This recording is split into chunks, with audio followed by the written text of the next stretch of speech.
So sit down, sir, or I have to ask you to leave. That is to say, if you are a little boy and not a little girl. The art of political theatre, of how to handle hostile heckling, used to thrive in this country. Look at these performances by the masters. Within our tightly controlled and rigidly expended government expenditure programme for the next 5 years. What about Vietnam? Michael knows we have no plans for expenditure in Vietnam. Let's go on from here now. Rubbish. Now, I saw you at the beginning of the week, and you've been with me ever since.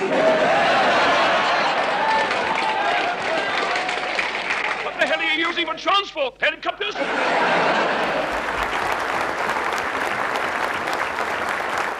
Half a century on, things are rather different.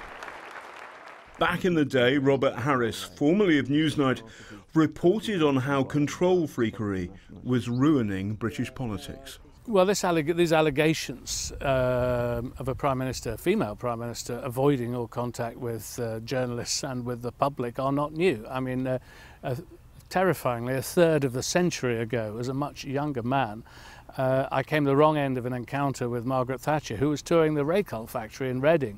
This is what it's like being on the campaign trail with the Prime Minister in with no voters anywhere, and the workers not really very interested. It was just to get pictures of her in a factory with new technology. What there are hundreds of members of the media who swarm around the Prime Minister, follow her every move, and the idea from the Conservatives' point of view is to get the best possible exposure on the TV news that evening.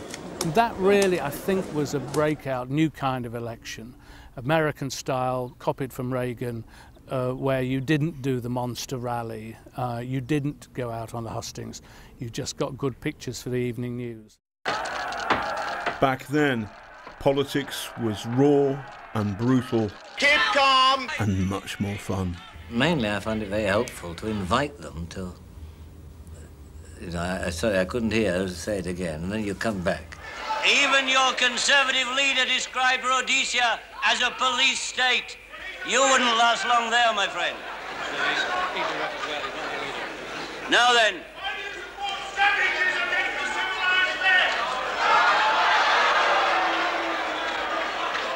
My friend, we do not support savages. We just allow them to come to our meetings, that's all. Here he goes, there's Neil Kinnock. By the early 90s, political control freakery was the new normal. Don't let the people who take to the streets take your country! But then underdog John Major dug out his soapbox from the attic. I caught up with him on the Tory campaign jet.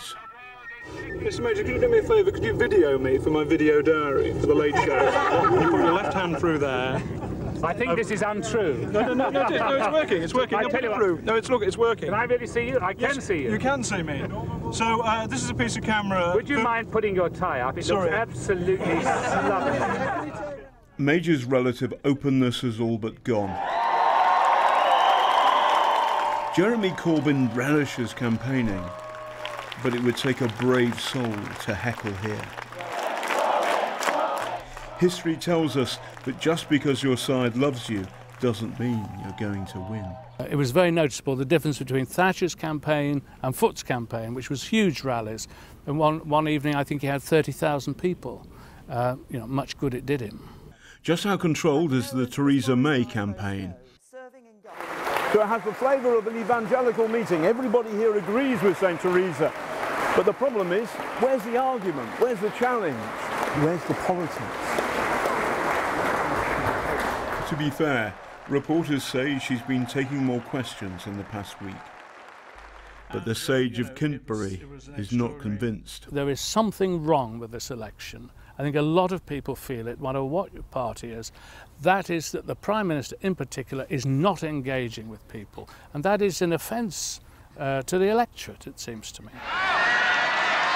Control may feel right for the political parties, but one cannot but wonder whether our democracy is losing out.